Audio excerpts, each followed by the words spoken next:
Laurent Gnevich, une petite question pour vous. Est-ce que Jean-Marie Le Pen est une personnalité qui vous inspire? J'aimerais quand même réagir sur cette histoire de majorité. Allez-y. On voit que ça vous gêne de répondre. Jean-Marie Le Pen a 96 ans. J'espère qu'il peut apprécier ce qui se passe en ce moment-là, puisque nous sommes en passe d'obtenir, j'espère, la majorité absolue au Parlement français dimanche, à l'Assemblée nationale. C'est une personnalité qui vous inspire ou pas? Mais c'est une personnalité qui m'a inspiré dans ma jeunesse, bien sûr. Ah, le détail de l'histoire, ça vous a inspiré? Non, pas du tout. Moi, j'ai de la mort de millions de personnes. Non, ça c'était militants féministes. Ça vous inspire? Une grave erreur de communication et surtout de compréhension du camp adverse. C'est pas du tout une erreur de communication. C'était pas du tout une remarque. Non, je pense pas que c'était une remarque antisémite, madame. Ah bon, oui, c'est vrai. Pas du tout. C'est vrai, pas du tout. Mais je ne vais pas revenir à 1987. Juste pour j'aimerais revenir à 2024, si vous voulez bien. C'était pas une remarque antisémite. Parce qu'il y a une condamnation. Non, c'était un très mauvais choix de mots. Le mot détail était inadmissible dans le choix de mots. Non, mais c'était un très mauvais choix de mots. C'est si dur que ça de le dire. Sur ce point-là. Pardon ? La justice a tranché sur ce point-là. Et donc vous dites que ça n'est pas antisémite ce qu'il a dit là. Moi, j'ai encore des doutes actuellement. Pardon ? Voilà. Oui, si vous voulez, je vous pardonne, il n'y a pas de souci. Donc on voit bien l'héritage de Jean-Marie Le Pen. Je pense que vous devriez très vite préparer un communiqué d'excuses et de pardon à beaucoup de gens avec ce que vous venez de dire là à l'instant. Écoutez, je ne parle pas de 1987, je parle de 2024. Alors justement, j'en vois bien que le Rassemblement National est bien le Front National. D'ailleurs, votre langue fourchait beaucoup au début, et là, on comprend pourquoi. Justement, 2024, un tweet de la Cocarde, le syndicat étudiant d'extrême droite, qui a souhaité, il y a quelques jours seulement, un joyeux anniversaire à celui qu'on appelle le menhir, c'est-à-dire Jean-Marie Le Pen, à 96 ans.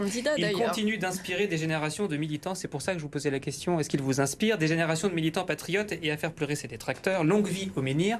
Retweeté par Paul Renkert, suppléant du candidat Pinto dans la circonscription.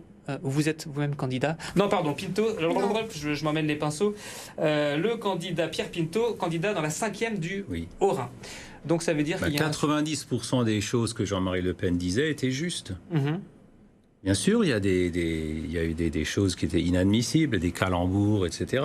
Mais 90% des choses que Jean-Marie Le Pen... 90% des propos de Jean-Marie Le Pen étaient assurément racistes. Mais non, madame, homophobe. La justice a tranché plusieurs fois. Et pour vous, ça c'est juste.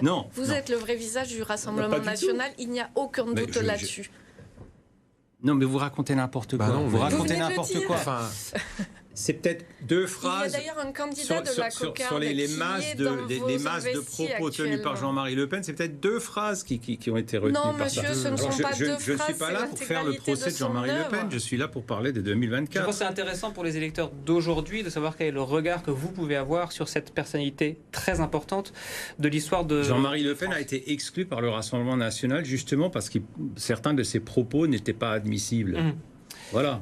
Donc c'est clair. Mais vous y référez tous. Et vous y référez tous. Mais il y a encore un respect. Il y a encore un respect qui reste. Il y a un respect restant. Mais cette discussion, je pense qu'on passera à d'autres sujets, mais je pense que cette discussion, elle est brève. Chaque homme politique a des aspects critiquables et des aspects louables. Et elle est extrêmement éclairante. Et on voit bien, effectivement.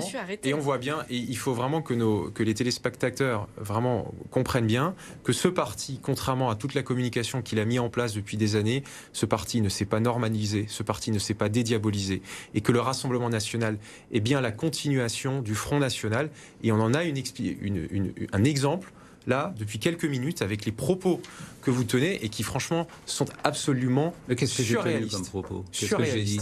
Mais vous prenez la défense de Jean-Marie Le Pen. Vous nous avez expliqué que l'histoire du détail de l'histoire, c'était un problème de communication, de mauvais choix de mots. Enfin bon, c'est absolument effarant. Je ne pense pas du tout que Jean-Marie Le Pen était antisémite. Mais en tout cas, pour ceux qui en doutaient, c'était une erreur de choix de mots. Bien un parti d'extrême droite qui n'a pas changé. Alors,